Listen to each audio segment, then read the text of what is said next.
Qinwen Zheng just broke down her match against Eala, and if you listen closely to what she actually said in that press room, it tells you a lot more than a typical first-round preview usually does. This is the Mubadala DC Open, the tournament that kicks off the North American hardcourt swing heading into the US Open. And the draw has handed fans a matchup nobody expected to see this early. Zhang Qinwen, the reigning Olympic gold medalist from Paris, is unseeded here in Washington, D.C. And her first opponent is Eala, the Filipina who just tore through Wimbledon all the way to the fourth round. Two of Asian tennis's biggest rising stories, colliding in round one. Here's the part most people forgot. Zhang and Eala have actually met before, back at the 2023 Asian Games. In the semi-final, and it was not some routine straightforward win. It was a 3-hour 3-set battle. Zheng took the first set 6-1 and looked completely in control. Then Eala clawed all the way back, forced a tiebreak and stole the second set 7-6. Zheng had to dig in and close it out 6-3 in the decider to survive. She went on to win Asian Games gold. And later that same year captured the Olympic title in Paris. Eala didn't leave that tournament empty-handed either. She came back and won her bronze medal match. So this is not two strangers meeting cold. This is a rematch of a fight that already went the distance once. Now fast forward to this week, and when Zheng was asked directly about facing Eala again, her answer was honest. And honestly a little cagey. She basically said it's going to be a tough match, but 3 years is a long time, and things will be totally different now, so she's just going to focus on playing her own game and see what happens. Notice what she didn't do there. She didn't break down Eala's game. She didn't talk strategy. She didn't even really lean on the history of that Asian Games battle. She kept the whole answer about herself. And that theme continued when reporters pushed further. Zhang said the real challenge for her right now is simply playing her game for the full match and holding her focus from start to finish, and that at this stage of her comeback, it's really about herself, about how well she can control herself on court and get back to her level. That is a player who is not treating Eala as the main storyline of her own comeback. Her real opponent right now is her own consistency after coming back from injury. She's openly admitted she hasn't strung together 3 straight wins since returning, which puts this whole press conference in a different light. This isn't the same Zhang Qinwen who reached the Australian Open final in 2024, talking with total certainty. This is a player rebuilding her form one match at a time, being careful not to put too much pressure on herself before she's ready. Defending Wimbledon champion. No Filipino man or woman had ever reached the second week of a Grand Slam before her. She did it in front of fans who flew across the world just to watch her play. This is how Eala made history at Wimbledon 2026. Before Eala hit a single ball at Wimbledon, the tournament was already talking about her. Serena Williams had accepted a wildcard into the singles draw. It was her first singles match in almost 4 years. Fans started asking one question. Could Eala end up facing Serena in the second round? To get there, Eala had to earn her spot first. A few weeks before Wimbledon, she was ranked outside the top 30 with no big Grand Slam run to her name. Then, she won the Birmingham Open on grass, fighting back from a set down in the final. Right after that, she went to Berlin and beat world number 2 Elena Rybakina. Then beat Alina Svitolina in the very next match. Those 2 wins pushed her all the way to seed number 29. That made her the first Filipino player, man or woman, ever seeded at a Grand Slam. Now she had a seed, a reputation, and a first-round match that stood between her and a possible date with Serena. Would she even get that far? Eala opened her tournament against Renata Zaraza. The two knew each other well. They had even played doubles together at the French Open the year before. But Zaraza had also beaten Eala once, back in 2024. There was no revenge story left to write after this match. Eala won 6-1, 6-2 in just over an hour. She hit 22 winners. She won 16 of 21 points when she came forward to the net. It was her first ever main draw win at Wimbledon, and it did not look close. But her path to Serena was not settled yet. Serena still had to win her own first-round match against a rising Australian named Maya Joint. Maya Joint beat Serena Williams in the first round. That ended the Serena storyline before it could even begin. Instead of a legend, Eala's second-round opponent was Joint herself, a player 20 years younger than Serena and dangerous on grass. This match did not start well for Eala. She dropped the first set 3-6. A loss here would have ended her tournament early. She turned it around fast, winning the second set 6-2 and the third set 6-0. That result made her the first Filipino player, man or woman, to reach the third round of a Grand Slam in the Open era. She had already done something no one from her country had ever done. She was not done yet. Eala's third-round opponent was Iga Swiatek, the defending Wimbledon champion and a six-time Grand Slam winner. This was not their first meeting. A year earlier, at the Miami Open, Eala had already beaten Swiatek in a tight three-set match. That memory mattered walking into center court. The first set alone lasted 84 minutes.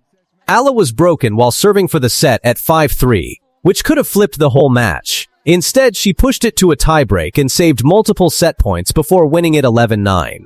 In the second set, she broke Swiatek's serve 3 times.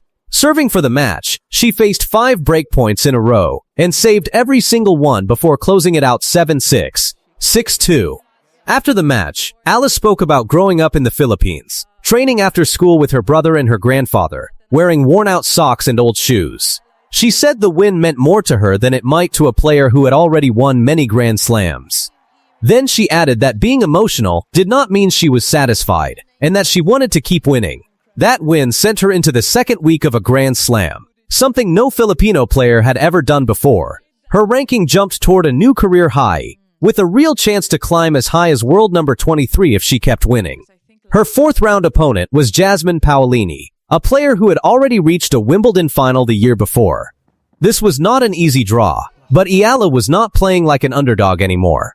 She was playing like someone who expected to win. After Wimbledon, her story kept growing. She teamed up with Venus Williams for doubles, first at a tournament in Germany where they reached the quarterfinals together, then again at the Washington Open in the United States. A player who once idolized the Williams sisters was now sharing a court with one of them as a teammate. Basically, Eala stayed strong and has a huge win for her third. She fell to her knees on center court, and for a second the entire All England club just stopped breathing.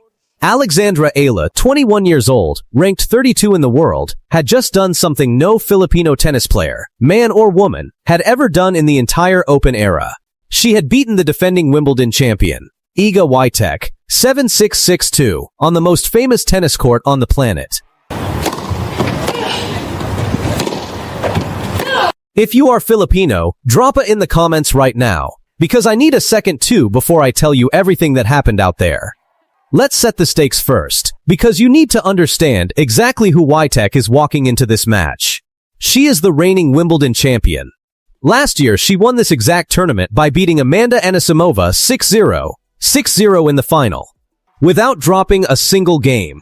She is a multiple Grand Slam winner across every surface, grass, clay, and hard court. Eala had beaten her once before, back in March 2025 at the Miami Open. Second time in her career she's beaten a player with such a high ranking, and that is how good it feels. And Swiatek had answered that loss by beating Eala right back at Madrid later that year. So walking into July 4th, 2026, on center court, the head-to-head sat at 1 win apiece. This wasn't a nobody catching a champion cold. This was a rematch that both of them knew mattered. The first set alone lasted 84 minutes. That is not a set, that's a full fight. Both players held serve early, refusing to give an inch, and then Eala broke through in the 8th game and served for the set at 5-3. 1 game away.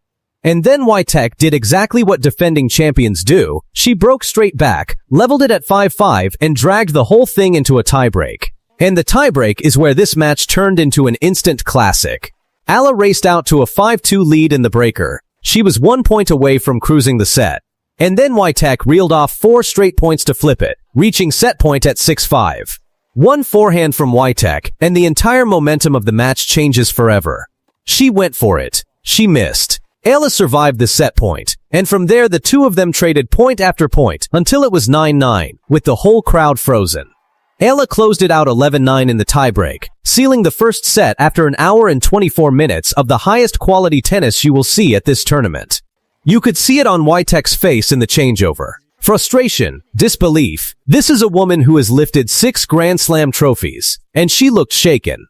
And then Eala walked out for set 2, and just took the air out of the match completely. She broke to love to open the set, held, broke again for 3-0, and then broke a third time to go up 4-0 against the defending Wimbledon champion. Swiatek clawed one break back to make it 4-2, refusing to fold completely, but Eala answered immediately, held her nerve through a brutal final game filled with deuce after deuce, and finally closed out the match on her third match point with a forehand winner that sent center court into a full standing ovation. Final score, 7-6, 6-2 in 2 hours and 14 minutes. The numbers tell you just how one-sided the second set really was underneath all that drama. Swiatek finished the match with roughly double the unforced errors that Eala made. Eala won 68% of the points played on Swiatek's second serve, which is an absolutely brutal number against a former world number one. She broke Swiatek's serve multiple times across the two sets. The head-to-head between them now sits at 2-1 in Eala's favor. And it's worth remembering, the last time before this that Swiatek lost to a left-handed player was back in March 2025, and the player responsible both times has been Eala.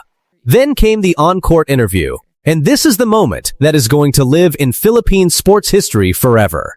Eala stood there, voice cracking, eyes already wet, and she said that for someone like Swiatek, who has won so many Grand Slams, or someone like Serena or Venus Williams, a moment like this might look small.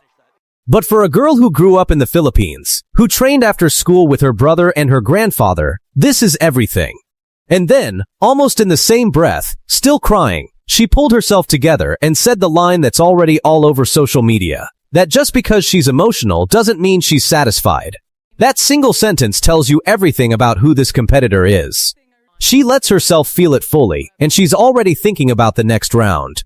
And on the back of her visor the entire tournament, stitched in Tagalog, was a 6-word phrase that translates to once it grows, it cannot be stopped. She said it in her press conference before the match even happened. She wore it into the biggest win of her career. And now, after everything that happened on center court, that phrase doesn't read like a slogan anymore. It reads like a promise she just kept. Here's the part that actually puts this whole run into perspective. Before this year's Wimbledon, Eala had played 6 Grand Slam main draws in her career and owned a losing record in almost all of them.